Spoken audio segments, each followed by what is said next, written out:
The war was announced in a voice that did not tremble.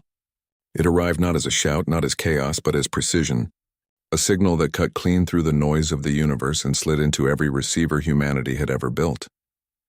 Military channels, civilian networks, deep space relays thought long abandoned. Even the forgotten satellites drifting like ghosts beyond Pluto flickered back to life. Just long enough to listen. For a moment, one fragile, suspended moment, everything stopped. On Earth, traffic lights froze mid-cycle. In orbit, maintenance drones hung motionless beside unfinished repairs. Children paused mid-laughter, their parents staring blankly as the sky itself seemed to hold its breath. Across colonies carved into distant moons and rust-red planets, workers lowered their tools, soldiers tightened their grips, leaders forgot their speeches. Then the message spoke, not loud, not distorted, perfect. Every syllable carried the weight of inevitability. A language no one had learned, yet everyone understood.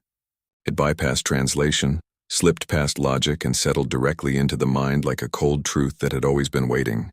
Surrender your systems. A pause, calculated, deliberate. Submit your species, another pause.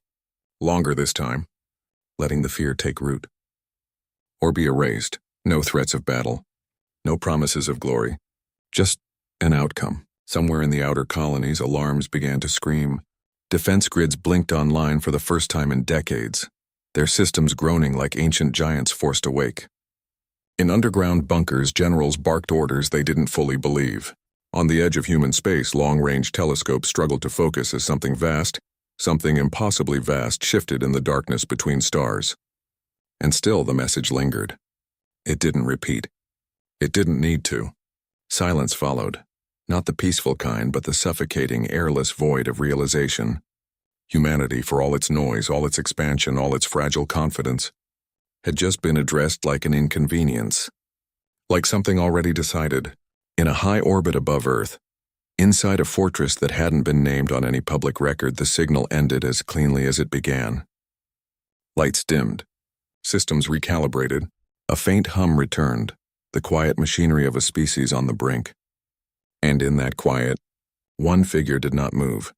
She stood alone, framed by a curved viewport that revealed the slow, indifferent drift of stars. No panic, no rush to respond. Her breathing steady, her posture relaxed as if she had been waiting, not for peace but for confirmation. Her name was Commander Alara Vey, and as the weight of extinction settled across billions of hearts, she felt something else. Relief. A small, almost imperceptible smile touched her lips, not born from arrogance, but from certainty. The kind that comes when a question long unanswered finally resolves itself. Behind her, footsteps hesitated. Voices whispered. Fear tried to take shape. She ignored all of it. Instead, she leaned slightly forward, eyes fixed on the void where the enemy waited unseen. And then softly, almost gently, as if speaking to the universe itself, she said, "Good." Commander Alara Vey stood alone in the observation chamber of Earth's last orbital fortress, where silence wasn't the absence of sound, it was control. The kind engineered into every surface, every system, every breath of recycled air. The chamber curved outward in a seamless arc of reinforced crystal, stretching wide enough to make even the vastness of space feel contained. Beyond it, the stars shimmered, distant, indifferent, ancient witnesses to what was about to unfold. But tonight, they flickered. Not naturally, not beautifully. Something massive was moving out there. Something so large it bent starlight around itself like a shadow swallowing reality. Ilara didn't blink. Her hands rested loosely behind her back, posture straight but unforced, as if this moment had been rehearsed 1,000 times in silence. The faint glow of tactical overlays shimmered across the glass, painting her face in shifting lines of data, fleet trajectories, energy readings, probability trees collapsing one by one into a single, undeniable conclusion. War was no longer a possibility. It was a schedule. The fortress, designated Aegis Prime in classified channels, drifted in perfect orbit above Earth, its presence unknown to the billions living below. From the surface, it was just another star, a quiet one, easy to ignore. That was the point. Humanity had learned over centuries that survival did not belong to the loud. It belonged to the patient. Below her, Earth turned slowly. Blue oceans wrapped in clouds, city lights faint against the creeping shadow of orbital defense grids powering on. Continents pulsed with activity. Emergency protocols cascaded across networks. Governments shouted into encrypted channels. Markets collapsed in digital screams. Fear was spreading. But not here. Here, everything moved with purpose. Far beneath the fortress hull, entire shipyards' panic didn't erupt all at once. It spread, quietly at first, like a fracture beneath the surface of glass. Then it shattered. Across the outer colonies, evacuation sirens howled into thin atmospheres and crowded skies. Cargo freighters, never meant for speed, overloaded their engines and clawed their way toward inner space, their hulls glowing red from the strain. Families packed into transport corridors, clutching whatever pieces of their lives they could carry. Data slates, heirlooms, children. On the mining moons of the Perseus Belt, entire populations abandoned decades of work in minutes, leaving behind machines still running, drills still biting into rock, as if the planets themselves had been deserted mid-breath. Everywhere, movement, disorder, fear. Inside command networks, voices collided, overlapping, desperate, sharp with disbelief. Admirals demanded formation lines that no longer existed. Politicians argued for negotiations no one believed would come. Emergency councils broadcast unified messages that fractured into contradictions within seconds. Stand firm, fall back, hold position, prepare surrender protocols. No one agreed because no one understood. Except her. High above it all, within the cold precision of Aegis Prime, Commander Alara Vey stood unmoving, eyes fixed on the expanding void ahead. The incoming fleet had finally revealed itself, not fully, not clearly, but enough. Enough to break lesser minds. At first it looked like darkness, a distortion against the stars. But as the sensors adjusted, as filters stripped away layers of radiation and gravitational interference, the truth emerged. And it was worse. Ships, thousands, no tens of thousands, each one vast enough to eclipse cities.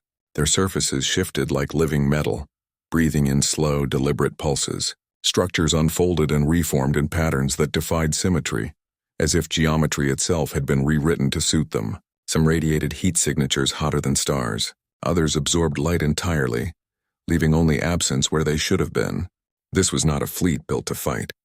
This was a fleet built to end. Behind Alara, the command deck trembled, not physically but psychologically.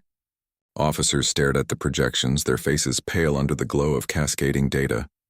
One of them, young, barely seasoned, took a step forward, then stopped, as if crossing some invisible threshold required courage he didn't yet possess. "Commander," his voice cracked despite his effort to steady it. "We've run the projections. All of them. There's no scenario where we win this." Alara didn't turn. The words hung there, heavy, undeniable. Around them, screens continued to update.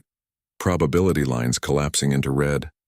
Defensive grids recalculating and failing. Escape vectors narrowing by the second. Still, she said nothing, because she wasn't watching the projections. She was watching them. The alien fleet held position just beyond engagement range. No weapons fired, no advance initiated, just waiting. Silent, immovable, like a predator that already knew the outcome of the hunt. That was the detail that mattered. They weren't attacking. They were expecting something. Submission, panic, chaos. A desperate signal of surrender broadcast across human space. They wanted to see humanity break before the first shot was ever fired. A psychological war. A demonstration. Alara's gaze narrowed slightly, the faintest shift in her otherwise perfect stillness. "They're not here to fight," she said at last, her voice calm, almost thoughtful. The officer blinked, confused. "Then why are they waiting?" A long pause followed. Not hesitation, calculation. Alara's reflection stared back at her from the glass, superimposed over the impossible fleet. Two images layered together, a single human, and the force meant to erase her species. "They're waiting," she said quietly, "for us to choose fear." Behind her, no one spoke. No one moved. Because deep down, they already had. Alara exhaled slowly, her eyes never leaving the enemy. "Win?" She repeated almost to herself, the word tasting distant, irrelevant. Then softer, sharper, certain. "Who said anything about winning?" The lights didn't fail, they changed. At first it was subtle, a flicker beneath the surface of Aegis Prime's systems, like a heartbeat slipping out of rhythm. Consoles dimmed, then pulsed. The steady white glow of the command deck shifted into something deeper, something alive. Officers glanced at one another, confusion tightening into unease as control panels stopped responding to touch, not frozen, but overridden. Then the floor itself vibrated, not with the rumble of machinery, but with something slower, vast, rising, far below, beyond layers of alloy, beyond the vacuum of space, beyond even the fragile crust of Earth. Something ancient awakened. It did not roar. It did not surge. It noticed, deep within the planet's core, where pressure crushed matter into states no human had ever truly understood. Dormant structures unfolded, not built in the traditional sense, no seams, no welds, no origin point. They had always been there, waiting, threaded into the very formation of the world as if Earth itself had been designed with a purpose that humanity had only just remembered. For centuries, energy had been flowing inward, quietly, patiently. Every reactor, every fusion grid, every orbital collector beaming power into hidden channels beneath the surface. A global effort disguised as progress, a secret buried so deep that even most of humanity believed it was myth. Not a weapon, not a shield. Something else. Back in orbit, the tactical displays shattered into chaos. Readings spiked beyond measurable limits. Magnetic fields twisted, snapped, and reformed. The planet's core temperature surged, then stabilized at an impossible constant. Oceans began to glow faintly, a soft, eerie luminance spreading beneath the waves like veins of liquid starlight. Across continents, fault lines lit up in thin, radiant fractures, not breaking but activating. "Commander," someone whispered, their voice barely audible over the rising hum. "What is this?" Alara Vey didn't answer immediately. She was watching Earth. For the first time, not as a home, not as a command point, but as something far greater. Her reflection faded against the brightness swelling below, her calm expression illuminated by a light that shouldn't exist. "They think we built weapons," she said at last, her voice steady, carrying through the trembling silence. "They think we prepared to fight their war." A pause. The alien fleet reacted. Out in the void, their formation shifted for the first time. Massive vessels adjusting position, energy signatures flaring as their sensors struggled to interpret what they were seeing. Targeting arrays activated. Not firing, calculating. For the first time since their arrival. There was uncertainty. Alara's eyes hardened not with anger but with clarity. "We didn't." The chamber trembled again, stronger now. Not threatening, awakening. As if the fortress itself was being pulled into alignment with something far larger than its own design. Systems began to synchronize with signals no human interface could interpret. Data flowed in streams that bypassed language entirely. Humanity had not been building defenses. It had been preparing a threshold. A final answer, encoded not in weapons but in transformation. Alara stepped forward, closer to the glass as the glow of Earth intensified. No longer subtle, no longer hidden. The entire planet shimmered with a power that bent light, distorted gravity, and whispered of something beyond war, beyond survival. "They wanted a battlefield," she said softly. Behind her, no one dared to speak, because they could feel it now, the shift. The moment where everything changed. Not just strategy, not just outcome, reality itself. Ilara's reflection vanished completely in the brilliance rising from below. And when she spoke again, her voice carried the weight of something inevitable. "We prepared to end the idea of war against us." The first alien strike never landed. It began as a surge, silent, precise, unstoppable. Across the vast enemy armada, weapon systems ignited in perfect synchronization, stars dimmed behind charging arrays. Space itself seemed to recoil as beams of impossible energy formed at the mouths of planet killers, each one calibrated to erase continents. Or worse, on Aegis Prime, warning systems screamed.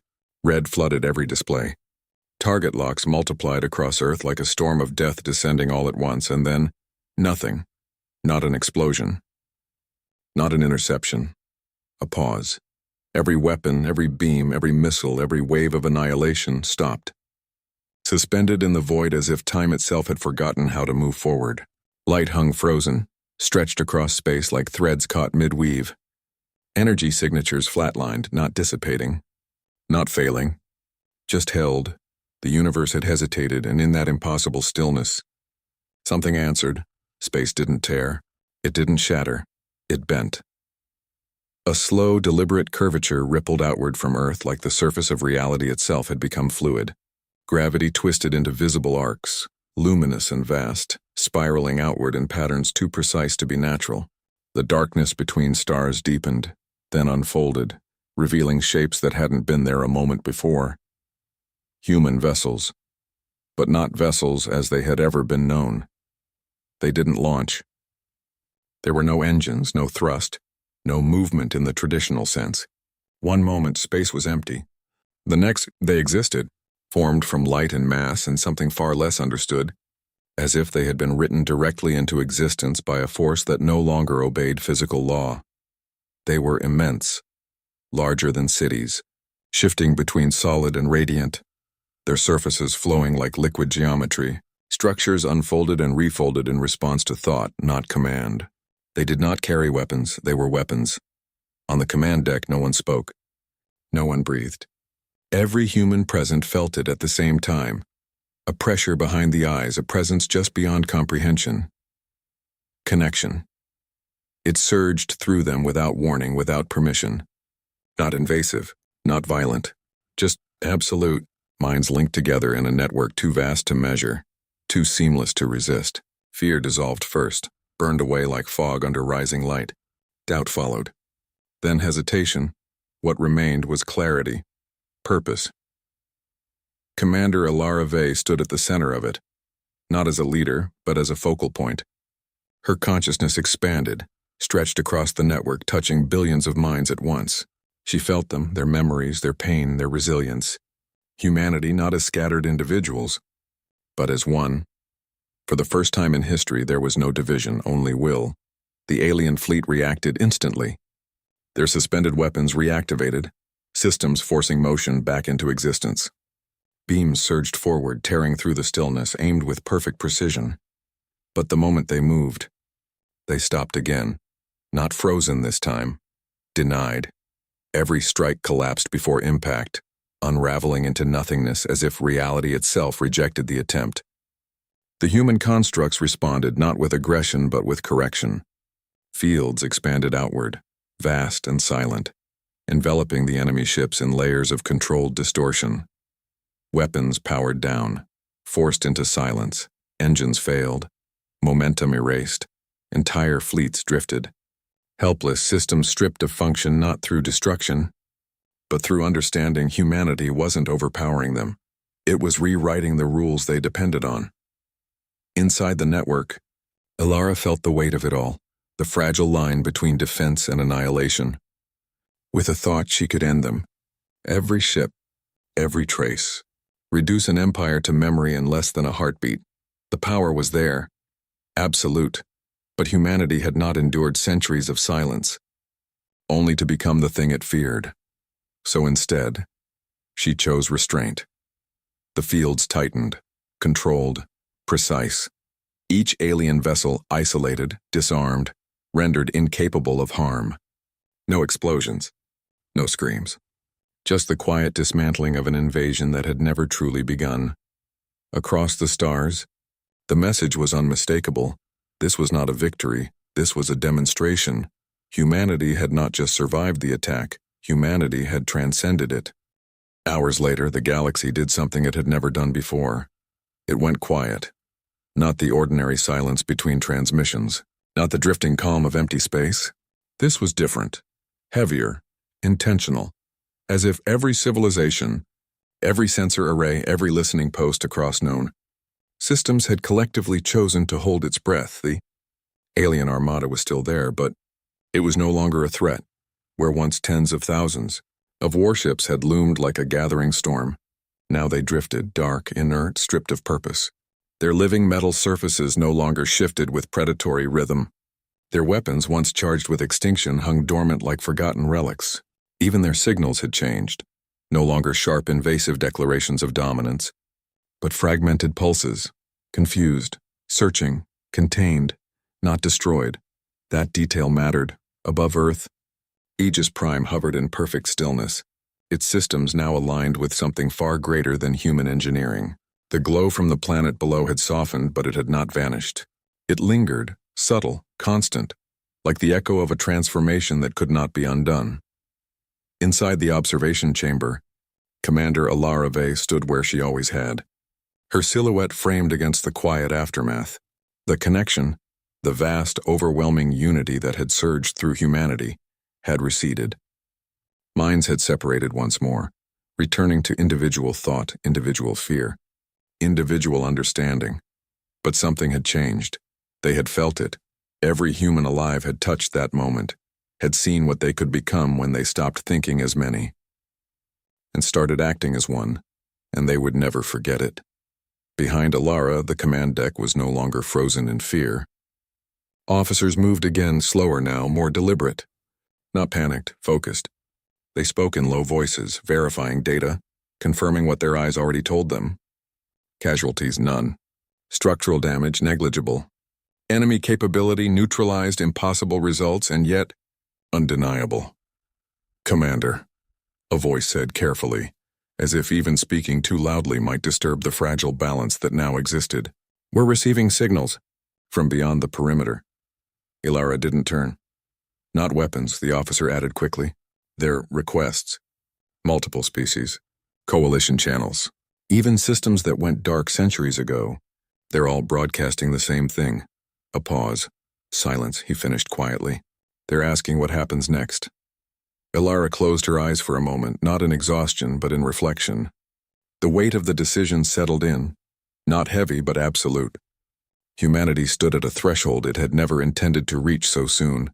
Power without equal, victory without destruction, a future no one else had prepared for. Her eyes opened again. "Steady as ever. Patch it through," she said. The chamber lights dimmed slightly as transmission arrays aligned. Across the galaxy, dormant channels awakened. Ancient networks flickered back to life. Countless civilizations, some hidden, some forgotten, some watching from the edges of known space, focused on a single point. Earth Alara stepped forward. Her voice carried not through sound alone, but through every system capable of receiving it. Clear, calm, unshaken. "We were patient," she began. The words spread instantly, crossing light years without distortion, settling into minds that had once dismissed humanity as insignificant. "We were quiet. We were kind." Images accompanied the message, not imposed but shared. Memories of cooperation, of restraint, of a species that had endured conflict within itself and chosen to rise above it. Then the tone shifted, not louder, not harsher, just final. "But we are not weak." The statement didn't echo. It didn't need to. Out in the void, the immobilized fleet remained as it was, a monument, not to destruction, but to consequence. Alara let the silence settle, just long enough for every listener to understand what had truly happened. This wasn't war. This was a line. And then, softer now, almost gentle, but carrying a weight that pressed against the fabric of every watching world. "And next time, a breath.